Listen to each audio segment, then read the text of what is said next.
Et on reparle de Trump avec Yves Tréhard du Figaro. Yves, Macron doit donc annoncer sa candidature ce matin à la présidentielle. Et vous nous dites qu'Emmanuel Macron, c'est l'anti-Trump. Oui, c'est l'anti-Trump. Ils n'ont que deux caractéristiques en commun, Samuel. D'abord, j'entends que Macron serait un candidat anti-système. Oui, on l'entend parfois. Il y en a marre avec ça. C'est archi faux.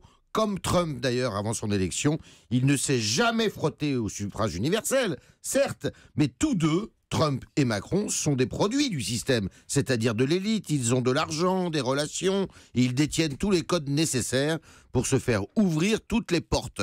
Que je sache, ils ne viennent pas de la base.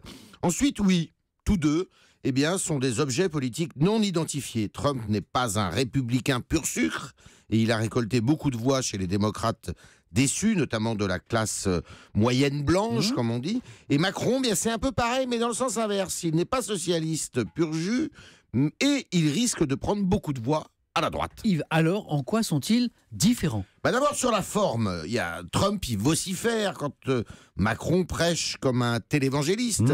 Trump s'en prend aux voleurs de l'État central à Washington quand Macron déplore l'illettrisme des employés de GAD. Trump flatte l'esprit revanchard du petit peuple quand Macron cherche les moyens de le faire sortir de sa condition. Sur le fond, aussi, il y a des grosses différences. Trump et Macron sont deux libéraux sur le front économique, mais Trump est un ultra-conservateur sur les questions de société, quand Macron est un libertaire post-68ard. Trump est un anti-mondialiste et un climato-sceptique, quand Macron est tout le contraire. Yves, pourtant Macron, comme Trump, peut gagner.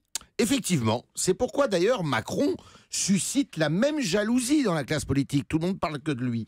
Mais Trump, le populiste, et Macron, l'humaniste, ou prétendu tel en tous les cas, incarnent deux réponses politiques différentes à la crise d'identité que traverse l'Occident.